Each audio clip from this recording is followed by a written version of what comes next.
میرا نام سرفراز احمد بنگلزئی ہے. میرا تعلق ڈسٹرکٹ مستونگ کے علاقے اسپلنجی سے ہے. 1991 سے لے کر 2009 تک میں محکمہ خوراک میں سرکاری ملازم رہا ہوں اور اپنی اچھی خوشحال زندگی گزار رہا تھا. میرے پاس اپنا ذاتی گھر، جائیدادیں، گاڑی تھی اور میرے بچے اچھے اسکول میں تعلیم حاصل کر رہے تھے. 2009 میں چند لوگوں کے بکاوے میں آ کر اپنے ساتھیوں سمیت مسلح جد و جہد میں شامل ہوا. اس دوران میں نے کسی بھی قربانی سے دریغ نہیں کیا. اپنے قریبی ساتھیوں سمیت اپنے قریبی رشتہ داروں اور 2 بیٹے بھی میں نے قربان کیے. جب ہم نے یہی سمجھا کہ میں بلوچ حقوق کے لیے جد و جہد کر رہا ہوں. اس کام میں جب میں شامل ہوا، میں عبادت سمجھ کر اس تحریک کا حصہ بنا. لیکن جب ہم نے اپنی نظر دوڑائی، یہاں پر صرف کچھ چند لوگ ہیں جو اپنے عیش و عشرت کی زندگی گزار رہے ہیں. ارد گرد مزید ہم نے نظر ڈالی جہاں پر اس میں تمام تنظیمیں بھتہ خوری، منشیات فروشی اور لوگوں کے اغوا برائے تاوان بیرون ممالک کے فنڈز لے کر اپنی عیش و عشرت کی زندگی گزار رہے تھے. یہ تمام چیزیں دیکھ کر ہم نے محسوس کیا کہ یہاں قومیت اور اس سرزمین کے لیے کوئی جنگ نہیں ہو رہی ہے. لوگ صرف اپنے ذاتی مفادات کے لیے عام معصوم بلوچوں کو مروا رہے ہیں. بلوچوں کا خون بلوچوں کے ہاتھوں کروایا گیا اور اب بھی جاری ہے. اس تمام سازشوں میں خاص کر انڈیا کا ہاتھ ہے. اس کے علاوہ دیگر ہمسایہ ممالک جہاں پر کافی لوگ اس وقت بھی بیٹھ کر اپنی عیش و عشرت کی زندگی گزار رہے ہیں. ان تمام چیزوں کو دیکھ کر ہم نے اس تحریک سے علیحدگی کا فیصلہ کرتے ہوئے قومی دھارے میں شامل ہونے کا فیصلہ کیا.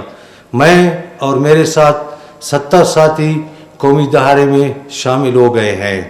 اس کے علاوہ جہاں تک میں یہ کہوں کہ لوگوں کو صرف اور صرف ایک ہی ضلع میں آواران میں 2014 میں ایک ہی تنظیم نے 155 ایسے معصوم اور عام بلوچوں کا خون بہایا جن کا کوئی قصور نہیں تھا، جنہوں نے صرف اور صرف بھتہ دینے سے انکار کیا تھا. اسی طرح جتنی یہ تقریباً 20 سالوں سے تحریک چل رہی ہے، اس 20 سالوں کے دوران ہزاروں ایسے بلوچ ہیں جن کو ناحق قتل کیا گیا ہے. ظلم کی ایک بہت بڑی لمبی داستان ہے. اگر اس کا کچھ بھی حصہ میں یہاں بیان کروں تو لوگوں کے رونگٹے کھڑے ہو جائیں گے. یہ لوگ صرف اور صرف بیرون ایجنڈوں پر کام کر رہے ہیں.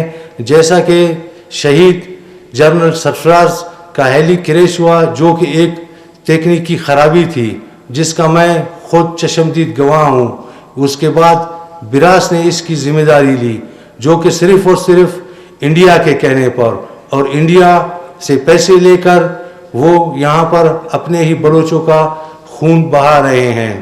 اس کے علاوہ ہمارے جو ساتھی سرمچار اس دنیا میں اب نہیں رہے ہیں، ان کے خاندانوں کی جو حالت ظاہر ہے، خاص کر جتنے لوگ ہمسایہ ممالک میں بیٹھے ہوئے ہیں وہ درپدر کی زندگی گزار رہے ہیں.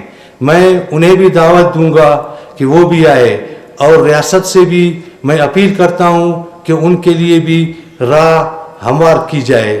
اس کے ساتھ اس تحریک میں خواتین کا استعمال کیا جا رہا ہے. اس جنگ کو خواتین کو اس جنگ میں دھکیلا جا رہا ہے.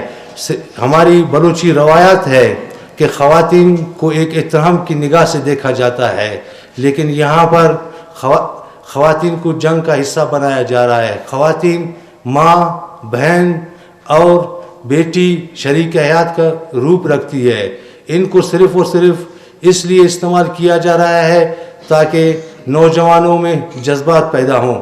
کیا ان کے پاس ان کے مرد ختم ہو چکے ہیں یا ان کے مرد نہیں ہیں جو یہ اب خواتین کا استعمال کر رہے ہیں صرف اس مقصد کے لیے تاکہ لوگوں کو بیوقوف بنایا جائے عام معصوم بلوچوں کو اس تحریک میں جذبات ابھار کر ان کو شامل کیا جائے. آج 15 سال میں نے قربانی دی, کسی بھی قربانی سے دریغ نہیں کیا, لیکن جو کچھ میں نے دیکھا, جو کچھ میں نے محسوس کیا, آج پچھتاوے کے سوا اور پچھتاوے کے علاوہ میرے پاس کچھ بھی نہیں ہے. اس طرح گلزار امام کا جو واقعہ ہوا, گلزار امام کو ریاست نے گرفتار کیا تھا, لیکن جس طرح ایک گرفتار شخص کے ساتھ حسن سلوک کے ساتھ ریاست ان کے ساتھ پیش آئے اور اس سے بھی ہم کافی متاثر ہوئے.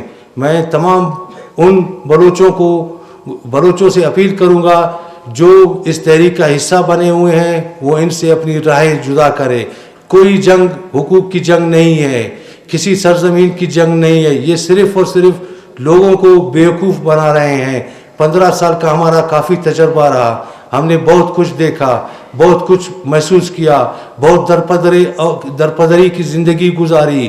ہمارے بچے نہ تعلیم حاصل کر سکے, نہ ان کو اچھی تعلیم دی جا سکی. لہذا میں ریاست سے بھی اپیل کروں گا کہ وہ ان لوگوں کے لیے ایک ایسا راستہ کھولے جو یہاں آ کر قومی دھارے میں شامل ہو کر قوم اور اپنے علاقے کی خدمت کرے. آج جتنے لوگ بیٹھے ہوئے ہیں, خاص کر افغانستان میں, ان کو ٹریننگ دی جا رہی ہے, ان کو بنگلے دیے جا رہے ہیں, ان کو گارڈز دیے جا رہے ہیں. یہی لیڈران پہلے یہی کہتے تھے کہ ہم کسی بھی صورت میں اپنے وطن اور اپنی سرزمین کو نہیں چھوڑ کے بیرون ملک نہیں بھاگیں گے, لیکن آج وہ اپنے قول کی خود پاسداری نہیں کر سکے. بیرون ملک جا کر خود اب عیش و عشرت کی زندگی گزار رہے ہیں, لیکن آگے معصوم بلوچوں کو استعمال کیا جا رہا ہے.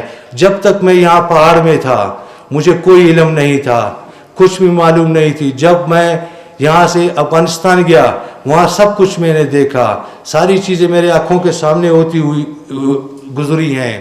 میں ان تمام ساتھیوں کا, میڈیا کا, حکومت بلوچستان کا, ریاست کا شکریہ ادا کرتا ہوں جنہوں نے مجھے سنا. اور اس کے ساتھ میں ان والدین کو بھی پیغام دوں گا کہ خدا را اپنے بچوں کو ایسے ماحول سے دور رکھے, اپنے بچوں کو تعلیم پر توجہ دلوائیں, نہ کہ ان کے ہاتھ میں بندوق دے.